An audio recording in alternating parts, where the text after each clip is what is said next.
Assalamualaikum warahmatullahi wabarakatuh. Selamat sore, salam sejahtera dan salam sehat.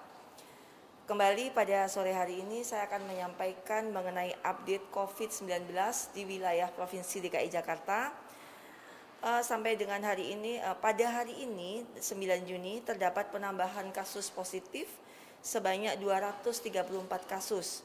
Sehingga jumlah kumulatif kasus positif di wilayah DKI Jakarta sampai dengan tanggal 9 Juni adalah sebesar 8.276 kasus. Penambahan jumlah kasus positif ini karena adanya pending sampel dari beberapa laboratorium swasta. Diketahui bahwa pada hari Sabtu Minggu itu terjadi libur sehingga pengerjaan spesimen baru dikerjakan pada hari Senin.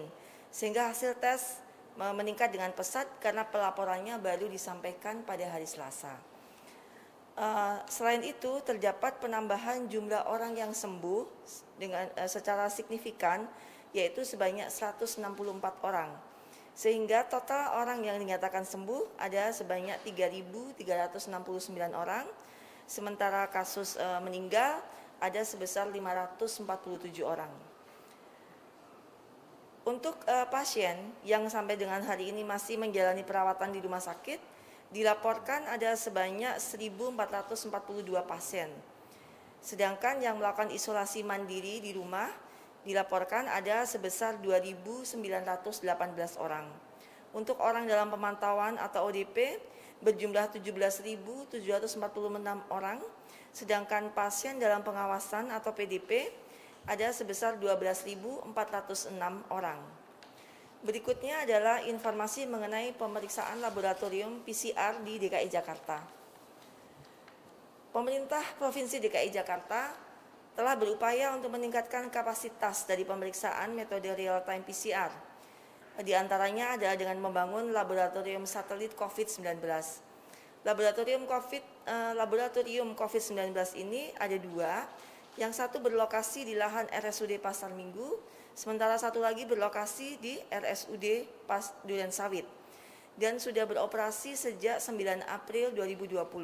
Selain itu, Pemprov juga berupaya untuk membangun jejaring dengan 41 laboratorium pemeriksa COVID-19 yang ada di wilayah Provinsi DKI Jakarta. Secara kumulatif, pemeriksaan PCR sampai dengan 8 Juni telah dilakukan terhadap 179.682 sampel. Termasuk pemeriksaan pada tanggal 8 Juni dilakukan tes PCR terhadap 2.343 orang. Hasilnya adalah 1.762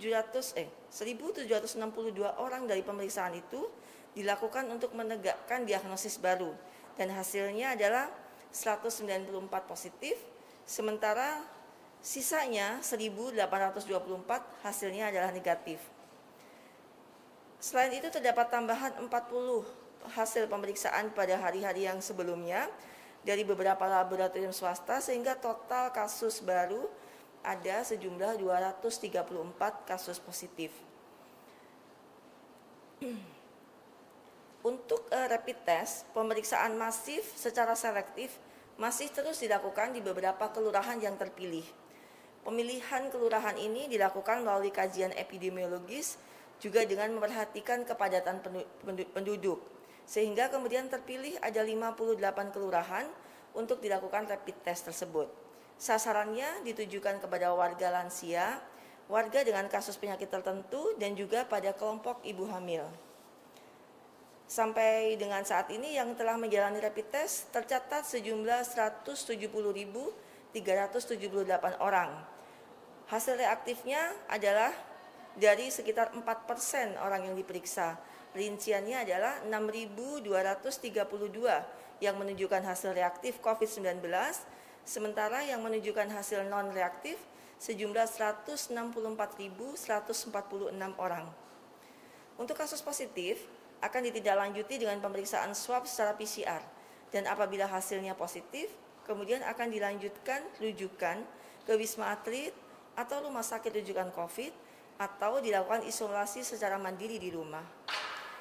Bagi masyarakat, sekali lagi kami menghimbau untuk terus memperhatikan protokol kesehatan, yaitu menggunakan masker, mencuci tangan dengan sabun dan air mengalir atau hand sanitizer, dan juga dengan selalu menjaga jarak antar orang. Selain itu, untuk selalu tetap berusaha menjaga diri, tetap beraktivitas di rumah semaksimal mungkin. Informasi terakhir yang kami sampaikan adalah mengenai kolaborasi dalam tangani COVID-19. Pemprov DKI Jakarta masih terus membuka kesempatan untuk masyarakat yang ingin berbagi dengan sesama yang membutuhkan bantuan karena terdampak pandemi COVID-19. Dalam satu program yang sudah digagas oleh Pemprov DKI yaitu KSBB atau program kolaborasi sosial berskala besar.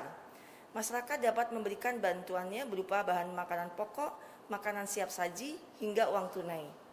Terhitung sejak 24 April 2020 hingga 8 Juni 2020, Pokja KSBB telah mengumpulkan komitmen dari para donatur. Ada sejumlah 407.677 paket sembako. Selain itu terdapat 163.111 paket makan siap saji untuk warga-warga yang rentan secara ekonomi di tingkat RW. Informasi lengkap seputar KSBB dapat diakses melalui situs corona.jakarta.go.id/KSBB. Demikianlah update COVID-19 pada hari ini. Billahi taufiq wal hidayah. Wassalamualaikum warahmatullahi wabarakatuh.